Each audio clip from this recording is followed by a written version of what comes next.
The Jesus Generation by Billy Graham, 1971. Chapter 7, Hanging Loose.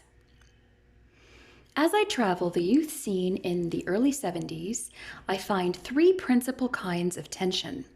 The first is between youths and those elders they think are standing in their way as they aspire toward a better life. The battle is thousands of years old.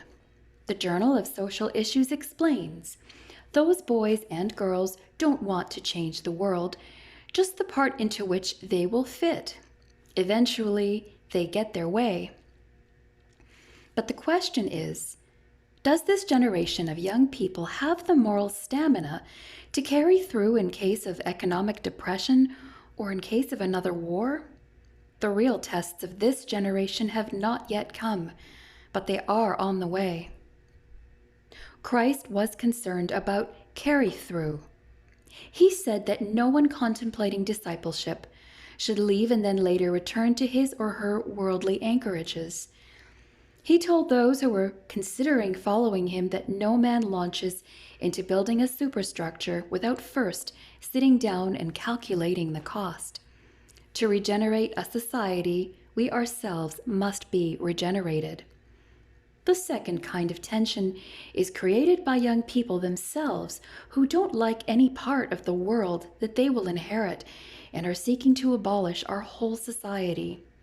Some become radical in the movement or just drop out from life. Edgar Z. Friedenberg of the State University of New York at Buffalo has invented this apt metaphor to explain them. They feel they are locked in the back of a vehicle that has been built to corrupt specifications. It is unsafe at any speed and is being driven by a middle-aged drunk. They don't want to drive. They don't even want to go where the car is going. What they want is to get out while they are still alive. If they succeed, they will camp where they happen to be, hoping to make it if they can stay together. The third kind of tension comes from those young people who are hanging loose and playing it cool, disturbed by abiding discontent, but testing the winds of change before committing mind, body, or soul. They represent the vast majority of modern youth. These young people can be found today in all countries. Writes a correspondent who visited Poland, the young people in this land are just hanging loose. Their parents have talked incessantly about war and hatred for the Germans. These young people claim an absolute aversion for war and actually like German people. They talk constantly of the generation gap. Only a tiny minority joins the communist youth organizations, claiming it is another world for us. The older people who fought and survived and managed the political scene are too different from us, so they simply settle for indifference. Another reporter visits Bulgaria and reads in an underground youth paper, the Narodnya Mladets, of the Nepukism, meaning I couldn't care less, which has taken over many of the youth of that country. Our attitude to school is one of indifference. The Young Communist League? We belong to it, and that is all that can be said. The important thing is to be a Nepukist and avoid becoming involved in anything.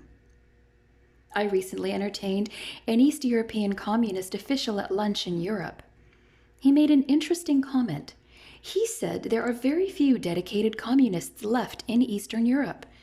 The only dedicated communists are in the West, he said.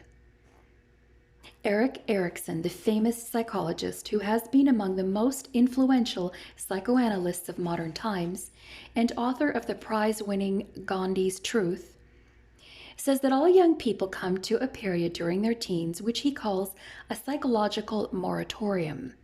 It may last for months or for years. During it, the individual asks himself all kinds of torturing questions, the most common of which is, "Who am I?" Questioning, questing, floundering, and summing up all his seasons of play and study and his relationships with his parents and teachers, he tries desperately to put it all together. The strong individual emerges from this moratorium with an enlarged sense of self and the ability to measure up to adult, sexual, social, and economic responsibilities. The weak one becomes discouraged and is apt to withdraw to the friendlier climate of his own fantasies or to a commune of defeated spirits. The authors Simmons and Winograd have said that this moratorium period is characterized by the quote-unquote hang loose ethic. The boy caught cheating at exams is told by his peers to hang loose. So is the girl who commits immorality or becomes pregnant. So are the students who are pressured by parents to get high grades or to make certain of getting an invitation to the prom. In college, 100 pressures tighten the neck nerves and loosen butterflies in the stomach. Hang loose and you won't be hurt. Don't care all that much and you will be secure, runs the credo. But is it really good enough to deserve universal adoption? Is it really preparing one's growing ego to fulfill itself, or is it chickening out on reality? You hang loose by first adopting a way of thinking that rejects commitment to the establishment. For many, this rejection includes parents, but not their financial support. It includes God and the notion of earning a living. It asserts the right of all to do their own thing. It applauds the many hippies who ruin their lives with drugs, sex, and fake religion. That's their bag, the cool ones say. It's okay as long as no one hurts anyone else. If you always hang loose, the reasoning runs, you can be honest and not influenced by social pressures. Simons and Winograd wrote a little book entitled It's Happening, which says the hang loose ethic is not a uniform thing. One can hang loose happily or bitterly, stoically or desperately, wisely or flounderingly, as a posing actor or a blithe spirit. Sometimes it is mixed with defiance, sometimes with loving tolerance, and sometimes it embodies an indifference that smacks of callous unconcern. To thumbnail a consensus of what young people have told me and commentators have observed, this style of life involves these various and sometimes contradictory concepts. A. When a problem gets rough, hang loose and walk away from it. B. Don't try to think your way out of a mess. Feel your way through it. C. Accept people the way they are, pimples and all. D. Abandon absolute standards. They only hang you up. E. Never exploit another person. Never be cruel. F. Turn up the volume high. Don't listen to music, feel it. G. Grow your own tree, which means studying the subjects that you want to study, obeying the home rules that you want to obey, like running your whole life, man, guided only by your quivering senses. H. Distrust tradition and institutions, but have faith in people. I. Carry your life in your hand, or in a gunny sack, or a duffel bag. Accumulate no property and don't worry about bread. Making time payments, reducing a mortgage, or paying a church pledge are a drag. I have dwelt on this ideology because I want you to understand yourselves. But most of all, I want my generation to understand you. We are idealists too, and have been tempted to drop out and hang loose thousands of times. But instead, we have held on to our jobs, paid our bills, saved our money, and sent you to college. Perhaps we have been naive, but we have expected that you, in turn, would pick up society's load. So we find it difficult to adjust to your policy of disengagement. Our experience teaches us that problems don't just go away. They must be faced, attacked, solved, and then solved again. Watching the spread of the hang-loose ethic around the world, we occasionally wonder if your search for reality isn't a cop-out. And if it goes on much longer, we will ask in bewilderment, who is going to mind the store? Who will do the work? Who will manage things? Who will defend the country when it is attacked? Who will protect your freedom to live the way you want to? Who will provide the clothes you wear, the food you eat, the clean water you drink, the medical attention, and the 1,000 other things you depend on if everyone hangs loose and drops out? Who will man the rescue squads, the police force, the fire stations? If the danger appears to be improbable at the moment, then listen to this famous sociologist. In remote valleys and canyons or cluttered city apartment houses, thousands of young people, young adults seeking economic advantages, social revolution, love, pot, God, or themselves are creating a new lifestyle in America. Whether the arrangement is called a commune, a colony, a cooperative, an affinity group, or a family, these young adults have some form of sharing in common, and they reject the traditional style of living that groups people together largely because of blood or legal relationships.